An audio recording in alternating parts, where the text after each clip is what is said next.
ശാന്തി മുനി, സാക്കിർ ഹുസൈൻ, റിങ്കു തരഫ്ദാർ, നമിത ഹൻസ്ദ എന്നിവരാണ് SIR നടപടികൾ ആരംഭിച്ചതിന് ശേഷം വെസ്റ്റ് ബംഗാളിൽ മരണപ്പെട്ടത്. ഇവരിൽ 2 പേർ ആത്മഹത്യ ചെയ്യുകയും ഒരാൾ ഹൃദയാഘാതം കാരണവും മറ്റൊരാൾ പക്ഷാഘാതം കാരണവുമാണ് മരണപ്പെട്ടത്. എന്നാൽ ഈ 4 പേരുടെയും മരണങ്ങൾക്ക് പിന്നിലുള്ള ഏക കാരണം തെരഞ്ഞെടുപ്പ് കമ്മീഷൻ ഇവർക്ക് മേൽ അടിച്ചേൽപ്പിച്ച അമിത ജോലിഭാരമാണെന്ന് 4 പേരുടെയും കുടുംബം ഒരുപോലെ പറയുന്നു. റിങ്കു തരഫ്ദാറാണ് SIR നടപടികൾ ആരംഭിച്ചതിനു ശേഷം വെസ്റ്റ് ബംഗാളിൽ ആത്മഹത്യ ചെയ്ത ഒരു BLO. ഒരു സ്കൂൾ അധ്യാപികയായിരുന്നു റിങ്കു. നവംബർ 22-നാണ് ഇവരെ വീടിനുള്ളിൽ തൂങ്ങി മരിച്ച നിലയിൽ കണ്ടെത്തിയത്. ആത്മഹത്യാക്കുറിപ്പിൽ SIRുമായി ബന്ധപ്പെട്ട അമിത ജോലിഭാരവും സമ്മർദ്ദവുമാണ് മരണകാരണമെന്ന് വ്യക്തമായിരുന്നു. SIRുമായി ബന്ധപ്പെട്ട 95% ഓഫ്ലൈൻ ജോലികളും റിങ്കു പൂർത്തിയാക്കിയിരുന്നു.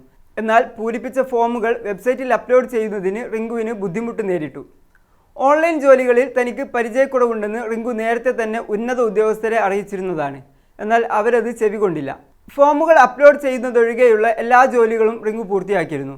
ഓൺലൈൻ ജോലികൾ അവരെ വലിയ സമ്മർദ്ദത്തിലാക്കിയിരുന്നു എന്ന് റിങ്കുവിൻ്റെ ഭർത്താവ് ആശിഷ് തരഫ്ദാറും പറയുന്നുണ്ട്. ഈ ജോലി അവരെ ഓരോ ദിവസവും ശ്വാസം മുട്ടിച്ചിരുന്നു എന്നും ആശിഷ് തരഫ്ദാർ പറയുന്നു.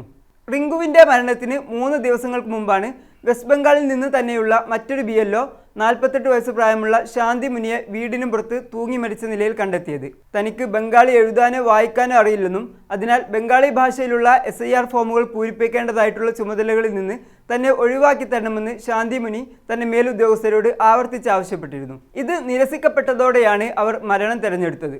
മരണപ്പെടുന്നതിന് മുമ്പ് താൻ ജോലി തന്നെ രാജിവെക്കുകയാണെന്ന് ശാന്തി മുനി BDOയുടെ ഓഫീസിൽ നേരിട്ടെത്തി അറിയിച്ചിരുന്നു. എന്നാൽ BDO അവരുടെ രാജി സ്വീകരിച്ചില്ല.